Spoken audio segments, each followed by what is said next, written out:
क्या आप भी उन कहानियों पर यकीन नहीं करते जो सदियों से हवा में तैरती हैं? क्या आपको लगता है कि भूत प्रेत सिर्फ मन का वहम है?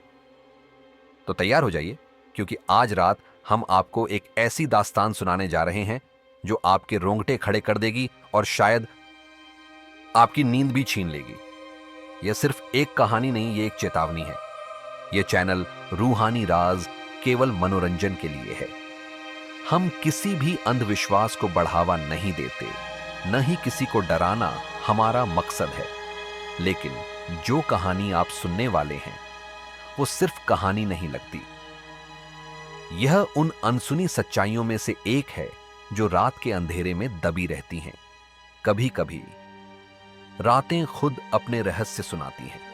वे फुसफुसाती हैं उन आत्माओं की दास्तानें जिन्हें कभी शांति नहीं मिली। आज की रात हम कौशलपुर के उस भयानक जंगल की बात करेंगे जहां हर पूनम की रात को कुछ ऐसा होता है जिसे सुनकर आपकी रूह कांप उठेगी। रात के ठीक 12 बजे थे। एक छोटा सा कस्बा कौशलपुर। यह कोई साधारण जगह नहीं थी। यहां की हवा में एक अजीब सी ठंडक थी और हर घर में एक पुरानी कहानी गूंजती थी। गांव वाले कहते थे कि पूनम की रात को कोई भी जंगल पार नहीं करता। यह सिर्फ एक अंधविश्वास नहीं था, बल्कि सदियों से चली आ रही एक खौफनाक सच्चाई थी। कौशलपुर का जंगल, जिसे अंधेरी वन भी कहा जाता था, अपनी घनी झाड़ियों और ऊंचे पेड़ों के लिए कुख्यात था।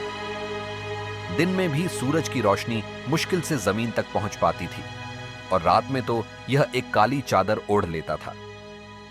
यहां के लोग मानते थे कि इस जंगल में भटकती आत्माएं रहती हैं जो उन लोगों को अपना शिकार बनाती हैं जो उनके रास्ते में आते हैं। पर अर्णव, वो इन सब बातों पर हंसता था।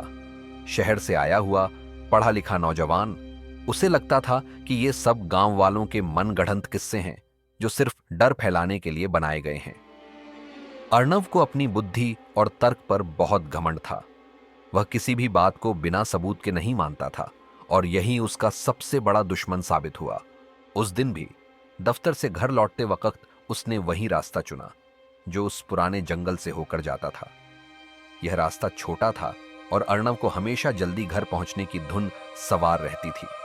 उसने कई बार गांव वालों की चेतावनियों को अनसुना किया था और आज भी उसने वही गलती दोहराई। उसे नहीं पता था कि आज की रात उसकी जिंदगी की आखिरी रात होने वाली है। चांद पूरा था, आसमान में चमक रहा था, लेकिन उसकी रोशनी जंगल के घने पेड़ों को भेद नहीं पा रही थी। हवा ठंडी थी, इतनी ठंडी कि हड्डियों तक को जमा दे।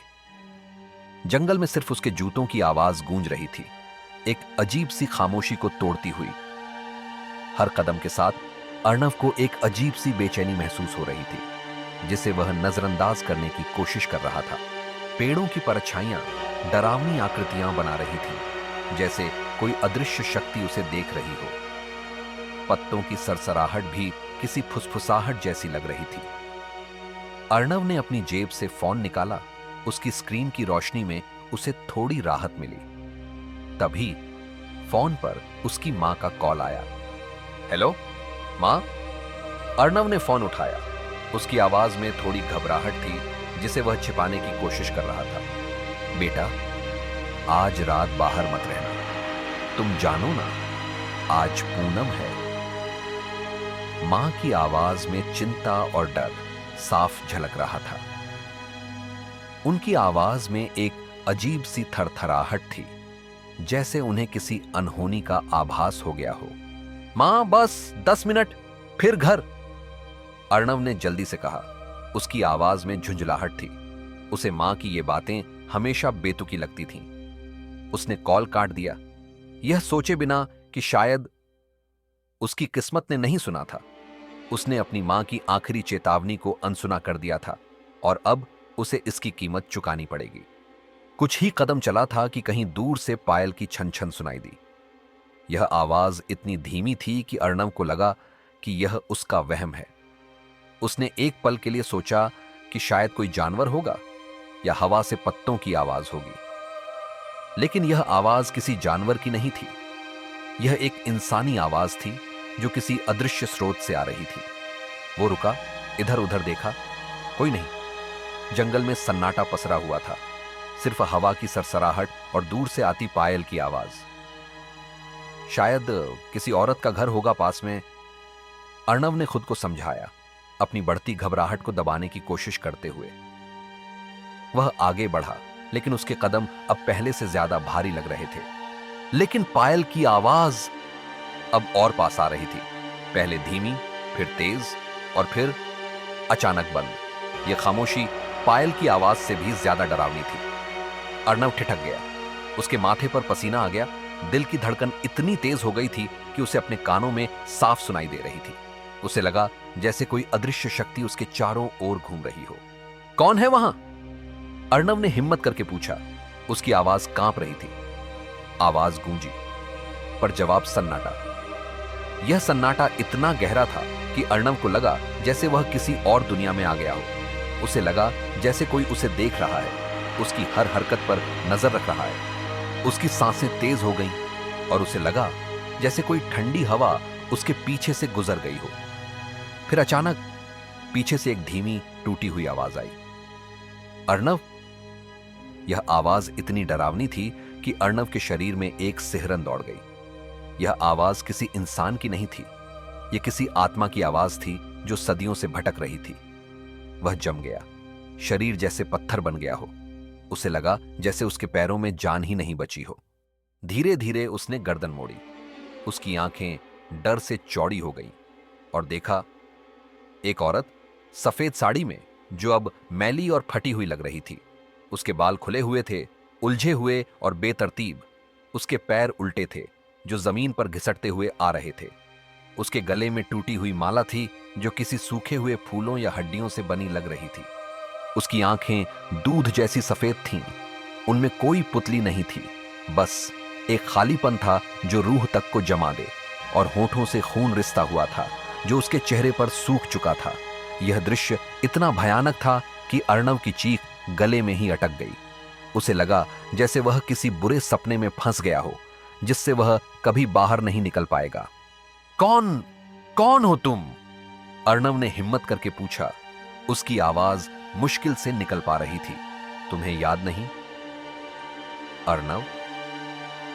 औरत की आवाज में एक अजीब सी ठंडक थी जो अर्णव की रूह तक को जमा रही थी। तुमने मुझे अकेला छोड़ दिया था उस रात। उसकी आवाज में दर्द और गुस्सा दोनों थे, जो अर्णव के दिल में एक अजीब सी टीस पैदा कर रहे थे। अर्णव पीछे हटने लगा, उसके कदम लड़खड़ा रहे थे। कौन? रीना? उसके मुंह से यह नाम अनजाने में ही निकल गया। उसे लगा जैसे किसी ने उसके दिमाग में यह नाम डाल दिया हो। औरत मुस्कुराई, एक डरावनी ठंडी मुस्कान। उसकी मुस्कान में कोई खुशी नहीं थी, सिर्फ बदला लेने की भावना थी। रीना नहीं, रीना की आत्मा। यह सुनकर अर्णव के पैरों तले जमीन खिसक गई। उसे याद आया वह भयानक रात, वह हादसा जिसे उसने सालों से अपने दिल में दफन कर रखा था। उसे लगा जैसे उसका अतीत उसे डराने के लिए वापस आ गया हो। रीना की आत्मा अब उसके सामने खड़ी थी, बदला लेने के लिए तैयार। तुम्हें याद है अर्णव? औरत की आवाज अब और तेज हो गई थी। उसमें एक अजीब सी गूंज थी। वो बरसाती रात जब तुमने मेरा गला दबाया था? अर्णव के पैरों के नीचे जमीन जैसे खिसक गई। उसे लगा जैसे वह किसी गहरे कुएं में गिर रहा हो। वह सच जिसे उसने सालों से छिपा रखा था, अब उसके सामने आ खड़ा हुआ था। नहीं, वो एक हादसा था, अर्णव ने हकलाते हुए कहा। उसकी आवाज में डर और अपराध बोध दोनों थे। वह अपनी गलती को छिपाने की कोशिश कर रहा था, लेकिन अब बहुत देर हो चुकी थी। रीना की आत्मा उसे माफ करने वाली नहीं थी। हादसा? औरत की आवाज में अब गुस्सा साफ झलक रहा था। या धोखा? उसकी आंखें अब लाल हो चुकी थीं, उनमें से खून टपकने लगा था। उसके बाल हवा में उड़ने लगे, जैसे किसी अदृश्य शक्ति ने उन्हें उठा लिया हो। जंगल की हवा में एक अजीब सी बदबू फैल गई, जो मौत और सड़न की थी। उसने सफेद साड़ी का पल्लू उठाया और उसी से अर्णव का गला कस दिया। अर्णव तड़पने लगा, उसकी सांसें रुकने लगीं। वह चीखना चाहता था, मदद के लिए पुकारना चाहता था, पर उसकी आवाज किसी को सुनाई नहीं दी। जंगल में सिर्फ उसकी घुटती हुई सांसों की आवाज गूंज रही थी। वह तड़पने लगा, पर उसकी आवाज किसी को सुनाई नहीं दी। चांद की रोशनी में बस दो परछाइयां नाच रही थी, एक इंसान की और एक अधूरी आत्मा की। अर्णव का शरीर धीरे धीरे ठंडा पड़ने लगा। उसकी आंखें खुली रह गईं, जिनमें डर और पछतावा साफ झलक रहा था। रीना की आत्मा ने अपना बदला ले लिया था। जंगल में फिर से सन्नाटा छा गया, लेकिन इस बार यह सन्नाटा पहले से ज्यादा डरावना था। यह सन्नाटा एक और आत्मा की कहानी कह रहा था, जो अब इस जंगल में भटकने वाली थी। अर्णव का अहंकार और उसका अपराध उसे मौत के मुंह में ले गया था। सुबह गांव वालों ने सड़क के किनारे अर्णव की लाश पाई। उसका चेहरा नीला पड़ा था, आंखें खुली और हाथ में कसकर जकड़ी हुई थी एक टूटी हुई पायल। वही पायल जिसकी छन छन ने उसे मौत के मुंह तक पहुंचाया था। गांव वालों ने एक दूसरे की तरफ देखा। उनकी आंखों में डर और एक अजीब सी समझ थी। उन्हें पता था कि यह सिर्फ एक हादसा नहीं था, यह कौशलपुर के जंगल का शाप था, जो हर पूनम की रात को अपना शिकार ढूंढता है। अर्णव की मौत ने एक बार फिर साबित कर दिया था कि कुछ कहानियां सिर्फ कहानियां नहीं होती, वे सच होती हैं। कहते हैं, कौशलपुर का वो रास्ता आज भी पायल की छन छन से गूंजता है। हर पूनम की रात जो भी उस रास्ते से गुजरता है, उसे पायल की आवाज सुनाई देती है और एक ठंडी हवा उसके पीछे से गुजर जाती है। क्या वो रीना है या फिर किसी और की आत्मा जो अपनी अधूरी मोहब्बत का बदला लेने आई है? शायद कुछ सवालों के जवाब सिर्फ रूहें जानती हैं, और शायद कुछ रहस्य ऐसे होते हैं जिन्हें सुलझाने की कोशिश नहीं करनी चाहिए, क्योंकि कभी कभी सच इतना भयानक होता है कि उसे जानना ही आपकी मौत का कारण बन सकता है। क्या आप भी उन लोगों में से हैं जो इन कहानियों को सिर्फ मनगढ़ंत मानते हैं, या फिर आज की यह दास्तान सुनकर आपकी रूह भी कांप उठी है? हमें कमेंट्स में बताएं कि क्या आप कभी ऐसे किसी डरावने अनुभव से गुजरे हैं। इस वीडियो को लाइक करें, अपने दोस्तों के साथ शेयर करें और रूहानी राज को सब्सक्राइब करना न भूलें, ताकि आप ऐसी और खौफनाक कहानियों से रूबरू हो सकें। अगली बार तक अपनी रातों का ख्याल रखें, क्योंकि अंधेरे में कुछ भी हो सकता है।